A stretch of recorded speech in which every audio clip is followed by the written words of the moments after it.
Salam alaikum wa rahmatullahi ta'ala wa barakatuh. Chers élèves, bonjour. Cette vidéo est réservée à la comparaison de bilan énergétique de la respiration et de la fermentation.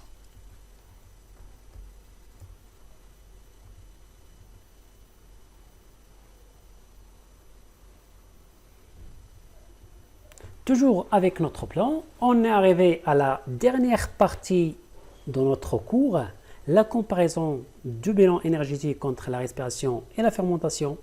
C'est parti. Alors maintenant, on va comparer le bilan énergétique de la respiration et de la fermentation.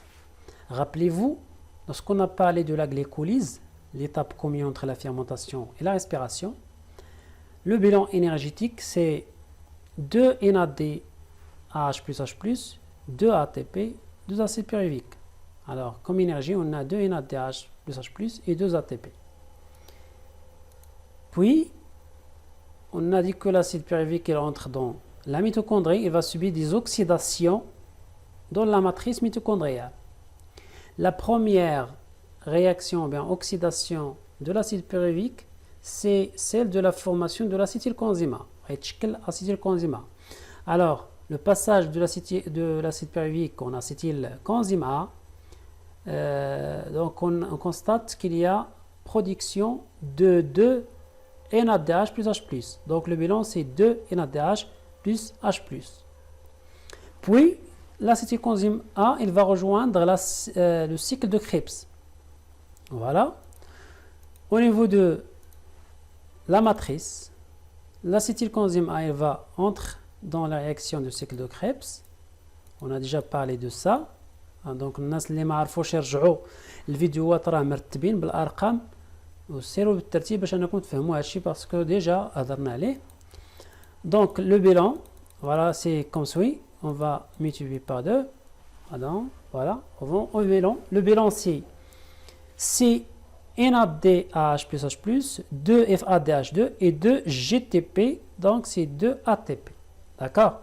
Voilà le bilan du cycle de Krebs. Voilà. Alors, le bilan de la glycolyse, c'est 2 ATP.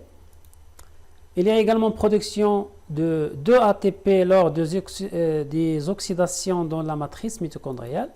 De GTP, il y a 2 ATP. D'accord? Le bilan de la phosphorylation oxydative. Donc, on a au niveau de la glycolyse production de NADH plus H+. Au niveau du cycle de Krebs, c'est la formation de l'acétylcoenzyme A. On a 8 molécules de NADH plus H+. Alors, 8, ça veut dire 6 cycle de Krebs et 2 plus 2 la formation de l'acétylcoenzyme A. Donc, on a donc, les réactions de la matrice mitochondriale. La formation de l'acétylcoenzyme A plus cycle de Krebs. Il y a également formation de 2 FADH plus FADH2. Voilà, les transporteurs d'hydrogène. Donc, ils vont donner de l'ATP. Mais combien? Une molécule de NADH plus H+ va donner 3 ATP. Wahda, NADH plus va donner 3 ATP. Une molécule de FADH2 va donner seulement 2 ATP. Alors, on va calculer pour la glycolyse 2 NADH fois 3, ça fait 6 ATP. Cycle de Krebs, c'est la formation de l'acétylcoenzyme A. On a 8 NADH fois 3, ça fait 24 ATP.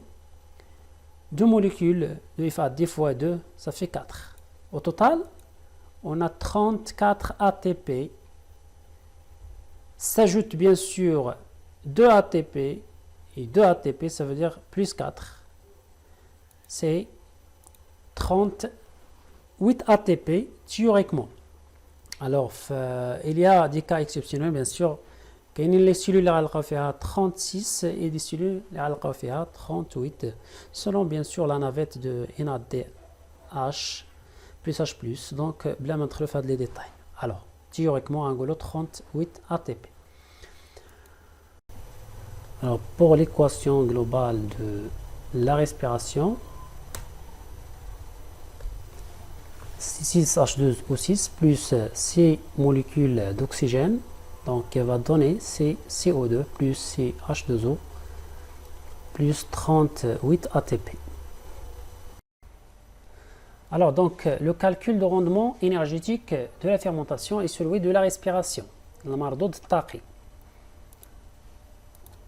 Notez bien que l'oxydation complète d'une molécule de glucose en présence d'oxygène dans une chambre calorimétrique, elle va donner une énergie en kilojoules environ de 2840 kilojoules. Alors, واحد الجزيئات ديال الجليكوز الا بغينا نشوفوا شحال غتعطينا ديال الطاقه بالكيلوجول.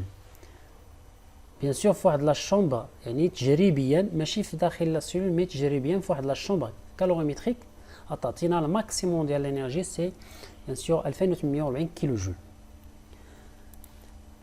alors que une molécule d'ATP الا بغينا هاد l'ATP شحال غتعطينا ديال الطاقه بالكيلوجول. elle va donner 30,5 kilojoules. Va libérer 30,5 kilojoules à dire une molécule d'ATP.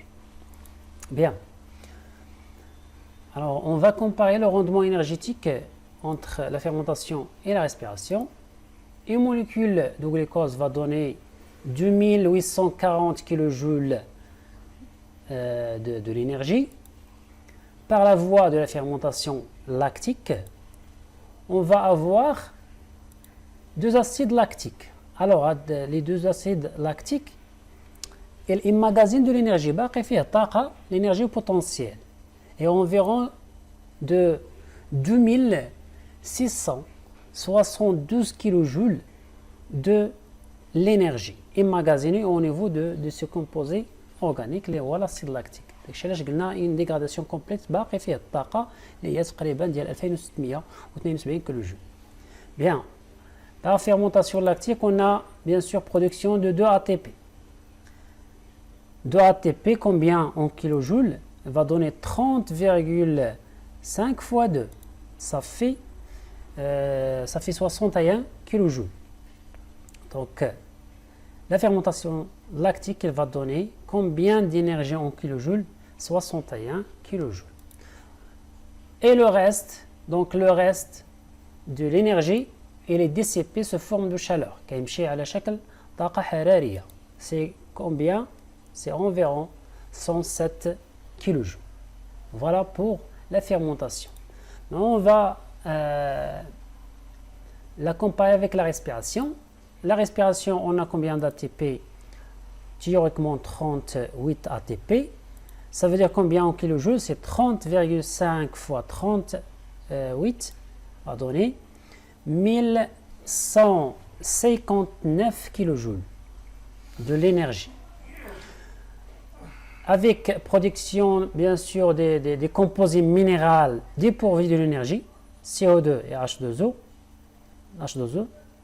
Donc, c'est 0 kJ dépourvus de l'énergie. ما فيهمش خالية من الطاقة. ماشي بحال l'acide lactique. قلنا une dégradation complète. Alors, le reste, bien sûr, c'est elle va dissiper sous forme de chaleur.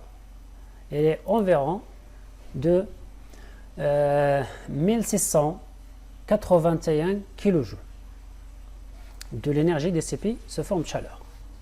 Voilà, donc si on compare la respiration avec la fermentation, si on compare l'énergie libérée utile, c'est bien sûr, on remarque que la respiration, elle a un rendement, si vous voulez dire, plus grand que la fermentation. Dans ce cas-là, on a la fermentation lactique. Voilà, pour mieux comprendre, on va comparer entre les deux. Le nombre de molécules d'ATP formées par une molécule de glucose, elle va donner par voie de respiration 30 ATP et 2 ATP par voie de la fermentation. La quantité d'énergie extraite à partir d'une molécule de glucose en kilojoules, voilà, c'est